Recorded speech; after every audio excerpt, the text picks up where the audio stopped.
Hello students, welcome to economics class. Today we are going to start our new chapter, chapter number 12 from Indian Economic and Development, Environment and Sustainable Development. Let's begin. First one is environment. जैसे कि environment के बारे में आपने lower classes में भी पढ़ा होगा, पर्यावरण जिसे कहते हैं, इसके बारे में आप वेल नोन हैं. According to as per Environment Protection Act 1986 के अंतर्गत इन्वायरमेंट के अंतर्गत क्या क्या चीज़ें आती हैं आपकी? वाटर, एयर एंड लैंड, पानी, हवा और भूमि.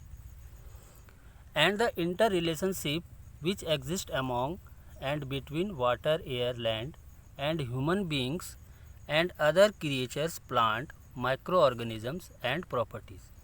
इन सब का आपस में संबंध होता है के साथ. और जो दूसरे प्रकार के जो क्रिएचर्स हैं, प्लांट्स हैं, माइक्रो ऑर्गेनिजम्स हैं, these all are included in the environment. यानी कि जो आपके चारों तरफ की जो सराउंडिंग्स हैं, जिसमें आपकी लिविंग और नॉन लिविंग थिंग्स शामिल होती हैं, वो सारी जो आपकी लाइफ को इफ़ेक्ट करती हैं, वो इन्वायरमेंट के अंतर्गत आती हैं.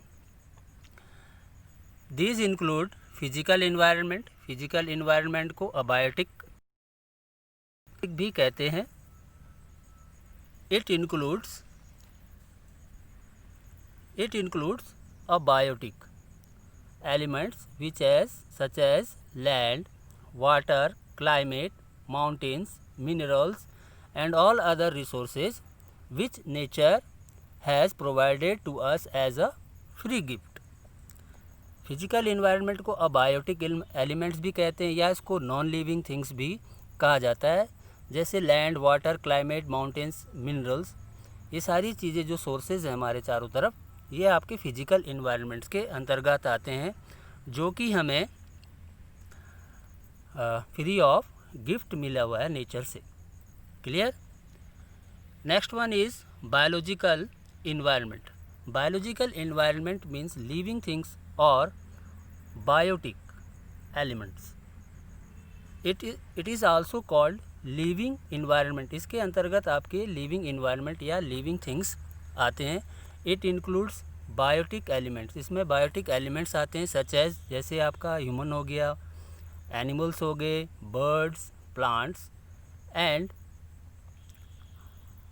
Micro organisms. ये सारी चीज़ें इसमें इंक्लूड होती हैं. It is also called living things. Living things जितने भी हैं आपके बायोलॉजिकल इन्वायरमेंट के अंतर्गत आते हैं और इसको बायोटिक एलिमेंट्स भी कहा जाता है. Clear. Now the next topic is significance function. इसके सिग्निफिकेंस क्या है या फंक्शंस क्या हैं आपके इन्वायरमेंट के? First one is environment supplies resources. से हमें संसाधन की प्राप्ति होती है.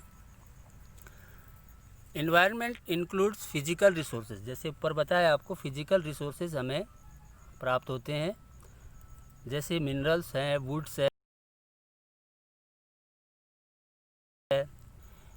अब इन रिसोर्सेज का हम क्या करते हैं? These resources are used as input for production. जो ये रिसोर्सेज हमें मिलते हैं, हम इनको इनपुट के तौर पर प्रोडक्शन में यूज़ करते हैं. उत्पादन प्रक्रिया में ये यूज़ किए जाते हैं. Production is simply the process of conversion of natural resources. Production का क्या मतलब है? जो आपके नेचुरल थिंग्स हैं, नेचुरल रिसोर्सेज हैं, उसका कन्वर्ट करना यूज़फुल थिंग्स में. Resources are classified as. Resources को हम दो कैटेगरी में बांटते हैं, renewable and non renewable. These are the classification of resource, renewable and non renewable resources. Now what is renewable resources? Renewable resources किसे कहते हैं? Renewable resources are those which can be replenished and are not likely to be exhausted or depleted.